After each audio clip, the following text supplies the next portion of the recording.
नमस्कार, खबरों का पंचनामा देख रहे हैं आप। मैं हूं आपके साथ पूजा। हम लेकर आए हैं देश और दुनिया की 5 बड़ी खबरें, जिस पे चर्चा के लिए मेरे साथ स्टूडियो में मौजूद हैं कैपिटल टीवी के editor in chief doctor Manish Kumar. Doctor साहब, बहुत बहुत स्वागत है आपका। धन्यवाद। सबसे पहले नजर हेडलाइंस पर।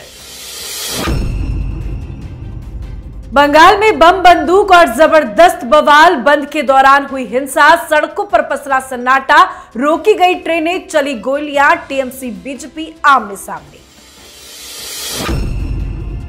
बैकफुट पर आई ममता बनर्जी तो मोदी सरकार को दी बड़ी धमकी। कहा, बंगाल में आग लगी तो उत्तर प्रदेश, असम, पूर्वोत्तर भारत में सब जगह लगेगी आग। अपनी जिम्मेदारियों से ममता बनर्जी ने झाड़ा पल्ला, सीबीआई जांच पर उठाए सवाल।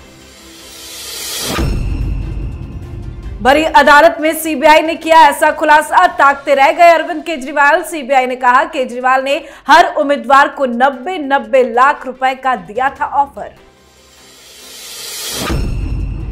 यूपी में सोशल मीडिया पर आपत्तिजनक पोस्ट करने वालों की अब खैर नहीं, हो सकती है उम्र कैद, मानहानि का मुकदमा भी चलेगा। योगी सरकार लेकर आई नया कानून।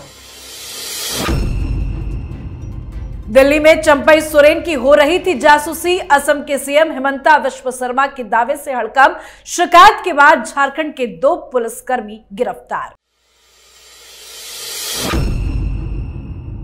खबरों की शुरुआत में सबसे पहले बात बंगाल बम बंदूक और बवाल की। पश्चिम बंगाल में लेडी डॉक्टर को इंसाफ दिलाने और सीएम ममता बनर्जी के इस्तीफे की मांग को लेकर लड़ाई अब सड़कों पर आ गई है। कल छात्रों की प्रोटेस्ट पर सीएम ममता की पुलिस के एक्शन के खिलाफ बीजेपी ने आज बंगाल बंद का ऐलान किया था, जिसका असर काफी ज्यादा देखने को मिला। बड़ा झटका ममता बनर्जी के लिए यह रहा कि यह बंगाल बंद सिर्फ बीजेपी तक सीमित नहीं रहा। आज बंगाल की आम जनता ममता बनर्जी के विरोध में नजर आई। कोलकाता की सड़कें सुनसान दिखी। ममता बनर्जी के खिलाफ जमकर नारेबाजी हुई। बंद के दौरान कई जिलों में पुलिस और बीजेपी समर्थकों के बीच झड़प भी हुई। कई नेताओं वर्कर्स को हिरासत में लिया गया। नॉर्थ 24 परगना जिले के भाटपाड़ा में बीजेपी नेता प्रियंगू पांडे की कार पर फायरिंग हुई। टीएमसी के लगभग 50 से 60 लोगों ने हमला किया। गाड़ी पर 6 से 7 राउंड फायरिंग की गई और बम भी फेंके गए। टीएमसी समर्थकों ने भाजपाइयों पर लाठी डंडों से हमला किया। किसी का सर फटा, किसी के हाथ तो किसी के पैरों में चोटें आई हैं। कुल मिलाकर आज सड़कों पर टीएमसी और बीजेपी के बीच में जबरदस्त हिंसक झड़प हुई है। आज का बंगाल बंद किस तरह से सक्सेस आप देखते हैं? देखिए, यह सक्सेसफुल इसलिए नजर आ रहा है क्योंकि सिर्फ भारतीय जनता पार्टी ने कॉल दिया था, लेकिन पार्टिसिपेट इसमें बंगाल की जनता ने किया। जिस तरीके से इसे समर्थन मिला है बंगाल के लोगों का, उससे 2-3 बातें बिल्कुल साफ है। ममता बनर्जी की पॉपुलैरिटी इस केस के बाद से बिल्कुल गर्त में चली गई है। दूसरी तरफ जिस हिसाब से बंद को फेल कराने के लिए टीएमसी के कार्यकर्ताओं को मैदान में उतारा गया, हालांकि पुलिस ने तो ज्यादती की ही। कल भी हमने देखा था किस तरीके से पुलिस शांति के साथ प्रदर्शन कर रहे स्टूडेंट्स के ऊपर अत्याचार किए थे, लेकिन आज टीएमसी के कार्यकर्ता भी उतरे और भाटपाड़ा में तो ये गोलियां चला रहे थे। जो गोलियां चलाने वाले लोग हैं वो बताया जा रहा है कि वो एक मुसलमान है। क्या हो रहा है बंगाल के अंदर? आप धरना प्रदर्शन भी नहीं कर सकते। पुलिस की मौजूदगी में गोलियां चली और जो जानकारी मिल रही है कि पहले से ये लोग ताक लगा करके बैठे हुए थे। तो ये बता रहा है कि किस तरह का डेस्परेशन ममता बनर्जी टीएमसी के अंदर है इस मसले को लेकर। आपसे गलती हुई, आपने डॉक्टर को बचाने की कोशिश की, आपने वहां पे बिल्कुल ऐसे संकेत दिए, उससे पब्लिक के बीच ये मैसेज गया कि आप आरोपियों को बचाने में जुटे हुए हैं। यही सबसे बड़ी गलती हो गई। ममता बनर्जी अगर पहले दिन से ही इन आरोपियों को बचाने के लिए जिस तरह का जो मैसेज चला गया, उन्होंने क्या किया नहीं किया वो अलग कहानी है, लेकिन मैसेज जो गया वो ममता बनर्जी के लिए बड़ी मुश्किलें खड़ी कर रहा है। जी, तो ममता दीदी के हाथ से बंगाल खिसकता जा रहा है। ममता बनर्जी का विरोध चरम पर हो रहा है। बंगाल बंद के बीच आज ममता बनर्जी मोदी सरकार पर जमकर बरसी भी है। ममता बनर्जी ने कहा कि कई लोग बंगाल को बांग्लादेश समझ रहे हैं, बंगाल में आग लगाने की कोशिश कर रहे हैं, पर बंगाल में आग लगी तो सब जगह आग लगेगी। यूपी, असम, पूर्वोत्तर भारत में कुछ भी थमा नहीं रहेगा, सभी जगह आग लग जाएगी।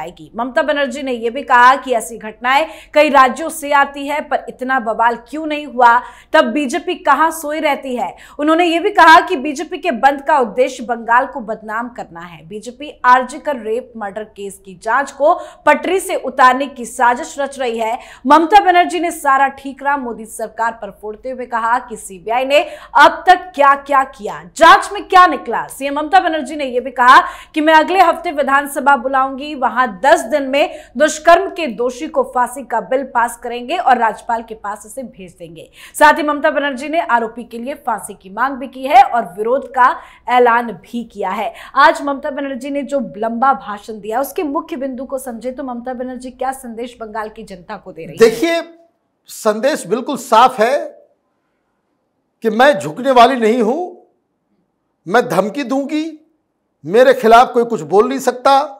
जो कोई भी बोलेगा उसके खिलाफ केस करेंगे, उसको गिरफ्तार करेंगे। तानाशाही के चरम पे पहुंच गई ममता बनर्जी। आप डॉक्टरों को डायरेक्टली नहीं, इनडायरेक्टली आप धमकी दे रहे हो कि वापस काम पे लौट जाओ, नहीं तो करियर खराब कर दिया जाएगा। आप ये धमकी दे रहे हो कि बंगाल नहीं, असम जलेगा, पूरा देश जलेगा, दिल्ली जला देंगे। ये कैसे जला देंगे भाई? आप ये कह रहे हो कि हम अपनी मनमानी करते रहेंगे, लेकिन हमें कोई रोक टोक नहीं सकता। भाई, आपने सारे काम करके देख लिए, जनता आपके साथ नहीं है। जनता आपके साथ नहीं है तो ये सत्ता भी ज्यादा दिन तक आपके साथ नहीं रहेगा। ये मत भूलिए कि आप नंदीग्राम में आंदोलन करके आई थी, आज नंदीग्राम पूरा का पूरा आपके खिलाफ खड़ा है। जिस तरह की भीड़ उमड़ी धरना प्रदर्शन करते हुए, बंद को लागू कराते हुए, आम महिलाएं, आम लोग जिस तरीके से पार्टिसिपेट कर रहे थे, ममता बनर्जी की राजनीति उसका जड़ से हिल चुका है। अब ममता बनर्जी ने क्या किया? उन्होंने एक और रैली बुला ली, और जो रैली का चरित्र देख के लग रहा था कि पब्लिक को जबरदस्ती उठा के लाया गया है। ये भाड़े वाली पब्लिक नजर आ रही है। एक तरफ जनता सड़क पे है और दूसरी तरफ आप एक ऐसा मैसेज देने की कोशिश कर रहे हैं जिससे शांति बहाल होने के बजाय और ज्यादा ये मामला भड़क सकता है। अगर आपको कानून लेकर के आना है तो वही व्यक्ति कह सकता है कि जो शुरू से इस तरह के केसेस में बहुत ही प्रखर तरीके से क्विक और स्विफ्ट एक्शन लेता हो। आप एफआईआर कब हुआ, कैसे क्या हुआ, सुप्रीम कोर्ट में भी आपको जवाब देना है, और आप कह रहे हो कि 10 दिन में हम फांसी की सजा। भाई, इस तरह से कानून बनता है? इस तरह से कानून बनता है? लोग भूल गए कि किस तरह से चुनाव के बाद पूरे बंगाल में रेप की घटनाएं हुई। कितने लोगों को फांसी चढ़ाया, कितने लोगों को आपने गिरफ्तार किया। तो ये सारी बातें तब अच्छी लगती है जब आपका एक क्रेडेंशियल पीछे हो, पब्लिक आपके चेहरे को पहचान चुकी है, आपकी राजनीति को पहचान चुकी है। और मुझे लग रहा है कि ममता बनर्जी के लिए इस्तीफा देने का दबाव अब टीएमसी के अंदर से ही उठने वाला है। जी, तो ममता बनर्जी भी लगता है अब पूरी तरह से समझ गई हैं कि इस बार उनकी कुर्सी खतरे में आ गई है। तो वहीं दूसरी तरफ सीबीआई कोर्ट में केजरीवाल को लेकर जो खुलासे कर रही है वो भी काफी चौंकाने वाला है। सीबीआई ने अदालत के सामने ऐसा दावा किया है जिससे खलबली मच गई है। सीबीआई का कहना है कि अरविंद केजरीवाल ने गोवा विधानसभा चुनाव में हर कैंडिडेट को 90 लाख रुपए देने का वादा किया था। सीबीआई ने दावा किया कि उसके पास इस बात के सबूत भी है। सीबीआई की तरफ से दाखिल सप्लीमेंट्री चार्जशीट पर दिल्ली के राउज एवेन्यू कोर्ट में सुनवाई के दौरान सीबीआई ने ये बातें कही है। सीबीआई का ये दावा तो काफी चौंकाने वाला है। चौंकाने वाला है। ये तो कट्टर ईमानदार है।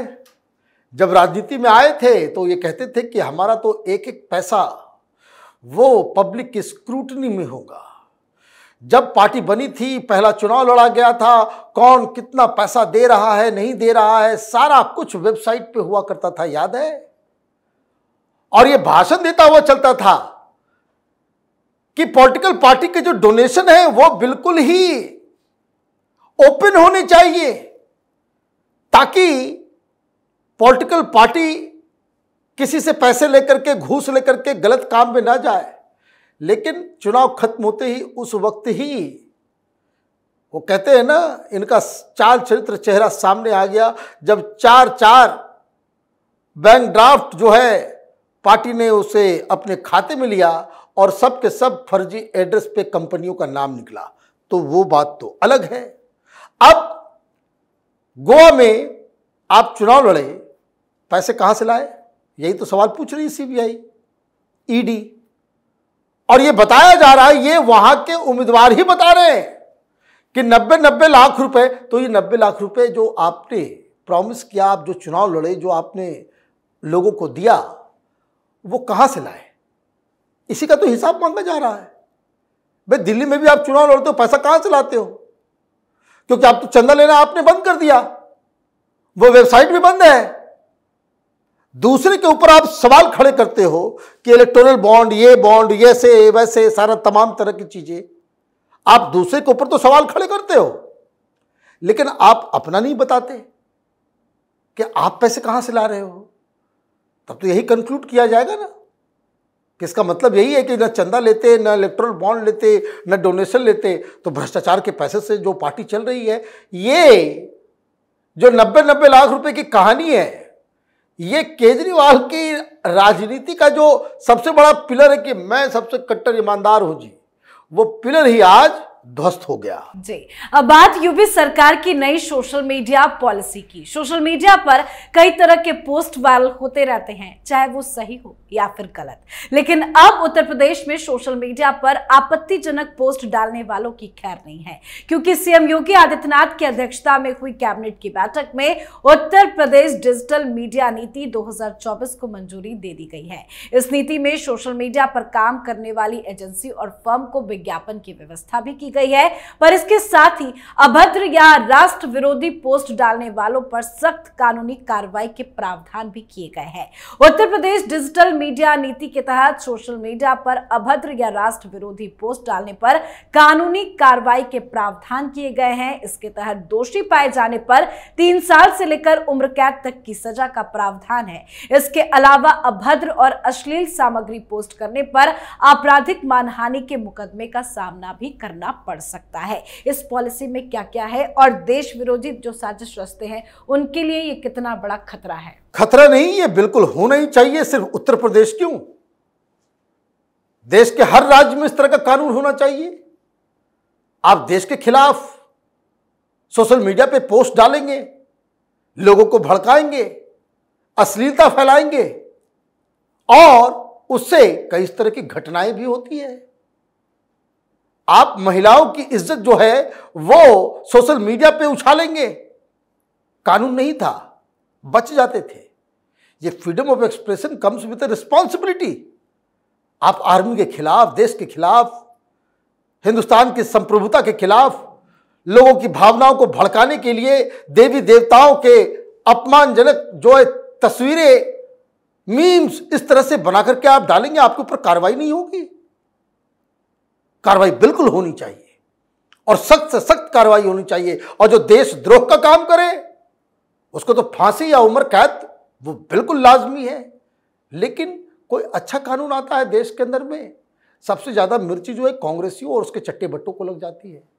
कांग्रेस पार्टी ने आज प्रेस कॉन्फ्रेंस करके इस पूरे कानून का विरोध किया।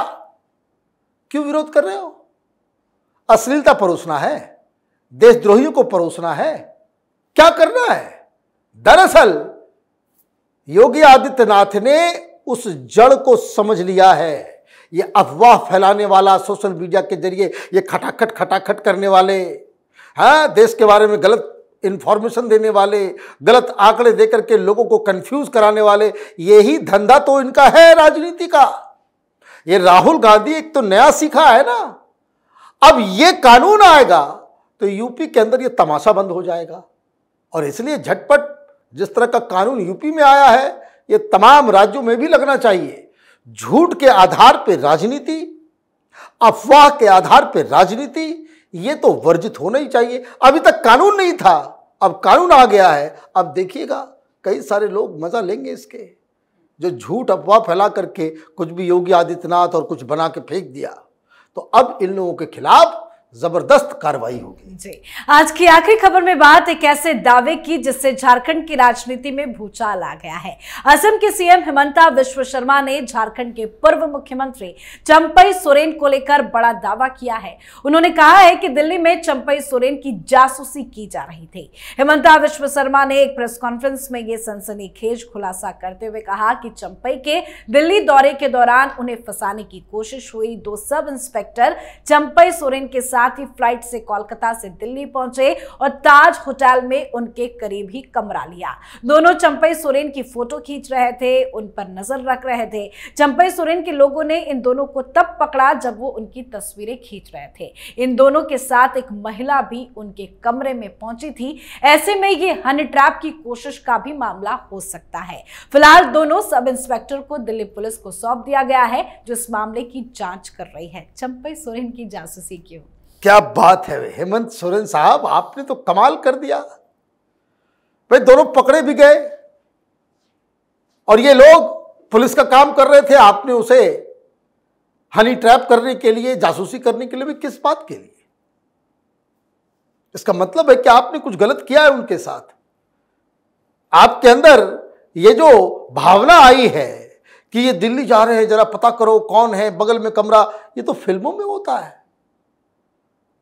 कहते भाई लोग कहते कि ये ऑपरेशन लोटस और ये और वो। इस ऑपरेशन का क्या नाम दिया जाए? है आपके पिता के सहयोगी रहे चंपई सोरेन, आपके पिता के सहयोगी रहे हैं और आप इनके साथ ये काम करवा रहे हैं। कहाँ है राहुल गांधी? मोहब्बत की दुकान यही है? मोहब्बत की दुकान का सामान यही है क्या? ऐसे ही होगी राजनीति इस देश के अंदर में? भाई मतभेद है तो उसको राजनीतिक तौर पे आप हैंडल कीजिए। बेडरूम में घुस जाएंगे किसी के, जासूस लगा देंगे पीछे। तो ये जो बड़ा खुलासा हुआ है, खुलासा भर ही नहीं होना चाहिए। अब दोनों झारखंड के पुलिस इंस्पेक्टर्स, सब इंस्पेक्टर्स, ये दिल्ली पुलिस के अंदर है।